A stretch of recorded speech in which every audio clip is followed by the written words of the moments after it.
I'm available 24/7 to help solve issues. Right. Call me 3 a.m. on a Sunday morning, I don't care. A cross-pollination of Thomas Edison and Tony Stark, Elon Musk. Were you a little naive when you thought I can easily build an electric car and a rocket? I didn't think it would be easy. Like I said, I thought they would probably fail. But you know, like creating a company is almost like having a child. So it's sort of like, how do you say your child should not have food? So once you have the company, you have to feed it and nurse it, and take care of it, even if it ruins you. Yeah.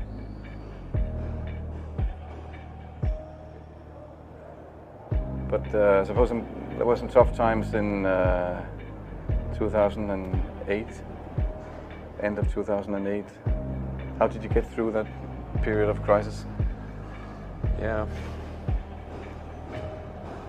Can we just break for a second? Sure, of course.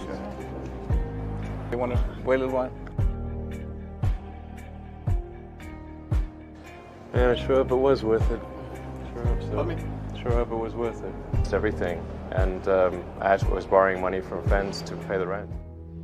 Well, I mean, Tesla really faced a severe threat of death due to the Model 3 production ramp.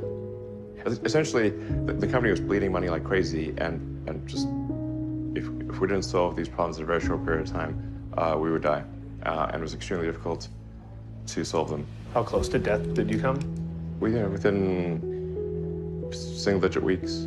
22 hours a day, or like what? How many I hours? was working, so 7 days a week, sleeping in the factory. I worked everywhere I worked in the paint shop, general assembly, body shop. You ever worry about yourself imploding? Like it's just too much? Absolutely. No one should put this many hours into work. This is not good. People should not work this hard. They should not do this. It's very painful. Painful in what sense? It hurts my brain and my heart. Where do you come up with your best ideas? Are you on vacation, or are you kind of just like in the middle of the night you wake up and start drawing things down? Or You know, sounds really cliche, but like the shower is probably like you know, wake up and go to shower in the morning. And I think actually what's really happened is kind of stuff is percolated in the subconscious. Right. And it's not really occurring in the shower, but you're kind of getting the results of last night's, you know, computation, basically. Right. Whatever area that you get into, given that, you know, even if you're the best, there's always a chance of failure. So I think it's important that you really like whatever you're doing. If you don't like it, life is too short.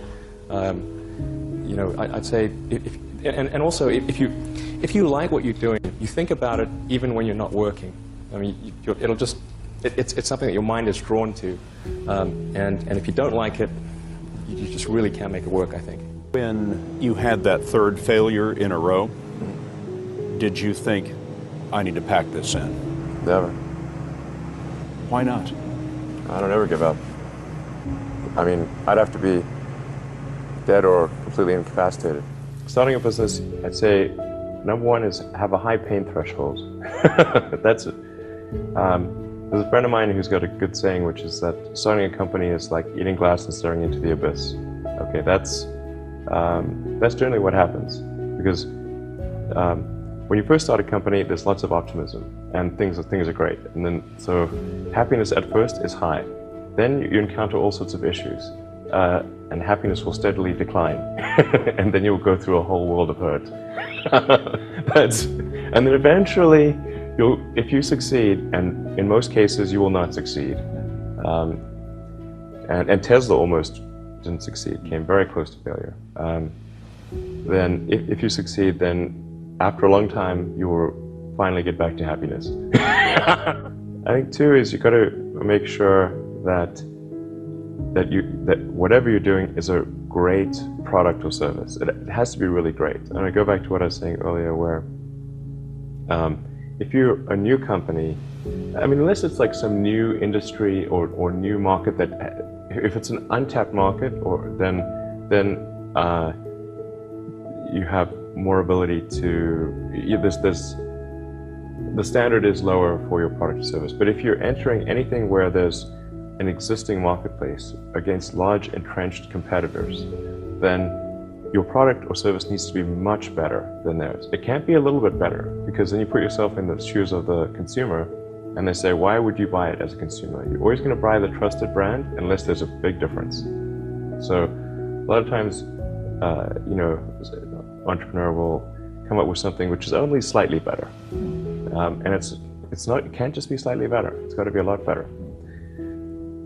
Number 3, I'd say, is constantly seek criticism.